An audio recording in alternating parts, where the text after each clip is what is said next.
Surviving 1636 Connecticut was hell on earth. They laid the first baby in the ground at dawn, frost already dressing the little mound like cheap glitter. 2 days later the mother followed. The father, too weak even to lift a shovel, just lay on the floor, staring up at the roof slats and asking the ceiling why God had marched him 3 months through the wild just for this. Not the cheery pilgrim story you got in school, all buckled hats and overflowing tables. Nope, this one's written in hunger, signed in cold, and sealed with blood. Welcome to 1636, Connecticut population hanging on by a thread. Life expectancy, don't ask, and hope trading at an all-time low. We like to picture America's founders as calm guys in black coats, calmly drafting constitutions by candlelight. Reality check. In 1636, 3 scrappy parties, hookers, folks from Cambridge, a Dorchester crew, and a few strays from New Haven headed south because Massachusetts felt like a packed subway car and smelled almost as bad. They wanted elbow room, dirt they could actually farm, and the right to worship without some magistrate breathing down their necks. No royal charter, no army, no promise the Dutch wouldn't sail upriver and start shooting. What they did have was a hunch that this valley would feed them better than the thin, stingy soil back east. Their first error, plain, stupid optimism. They rolled in during autumn, when the trees looked like God had spilled a paint box. The river was wide, the dirt looked promising, and the local Pequot were willing to swap corn. 3 weeks later the same river was a blue-black ribbon of ice. The soil had turned to iron, and the corn was gone. Winter showed up like a bouncer. The houses they slapped together stacked logs. Moss in the cracks couldn't stop the wind. Snow sifted through the roof onto their blankets. No chimneys meant smoke pooled overhead until everyone hacked and spat blood. Then bodies started quitting. Scurvy swaggered in first, softening gums and locking joints. Rickets came next, bending little legs like warped barrel hoops. Dysentery cruised the riverbank because guess what, drinking and dumping in the same stream is a terrible idea. Governor Winthrop's letters back in Cambridge talked about divine providence. The diaries here read a bit different. One entry, this is real paraphrased. Buried Thomas, 6 years old, no salt meat left, so we boiled his old shoes for broth. You read it twice. Shoes, broth, 6-year-old in a hole. Starvation makes everything worse. They'd packed English wheat and barley seed. It rotted in the cold, wet spring. They tried Indian corn but planted it wrong, at the wrong time, in sand that had never seen manure. First shoots got munched by deer. Second planting drowned in a June storm. Midsummer found the storehouse holding 22 moldy barrels of peas and 1 hog so salty it could VE walked home. Daily ration, 1 cup of see-through pea porridge. A grown man needs 2,000 calories. The porridge maybe gave 400. Simple math. Body burns muscle, then fat, then starts in on the heart itself. And right when you thought it couldn't sink lower, politics showed up, or the total lack of them. Connecticut had no proper government yet. Hartford, Wethersfield, Windsor each ran its own Sunday meeting, picked its own constable, and side-eyed the others like rival gangs.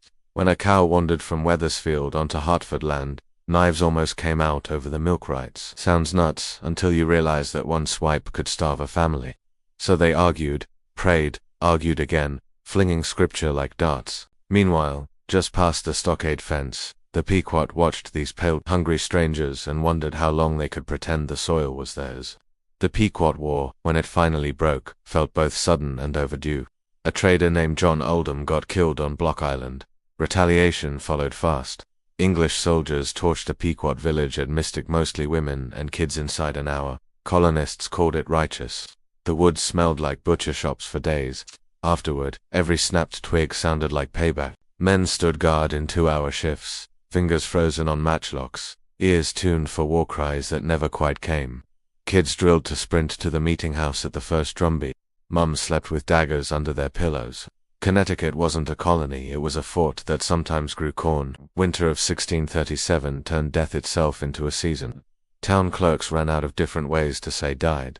Flux, fever, famine, grief.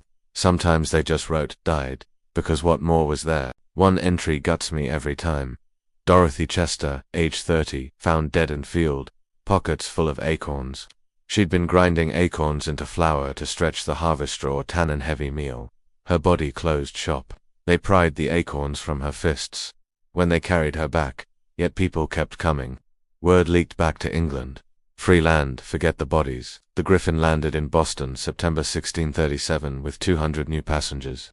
Half heard the death toll and about-faced, the rest pressed on. They trudged the old Indian trail that's now the Boston Post Road, past cattle skeletons that had dropped mid-step, past empty huts still leaking smoke. They reached Hartford looking like concentration camp ghosts but clutching iron pots, Bibles, and seeds for gardens that might or might not sprout. Hope, it turns out, is a weed you can't kill. The colony flipped because of a bean. The Narragansett, Pequot enemies, English Alistored them to plant pole beans up, cornstalks, beans climb, corn shades, both thrive in the sand. That fall the harvest was still tiny, maybe 10 bushels, a family but enough. For the first time in 2 years, stomachs hit the hay full. They sang psalms again, voices cracking like old wagon wheels, built sturdier cabins, this time with actual chimneys. They drafted the Fundamental Order's half-church covenant, half-constitution promising to keep the liberty and purity of the gospel and govern themselves without king or bishop. January 1639, 3 towns sent delegates to Hartford, quill pens scratched, ink froze between words. First written constitution in the New World, born less from grand ideals than from raw memory of what hunger felt like. But survival took hostages.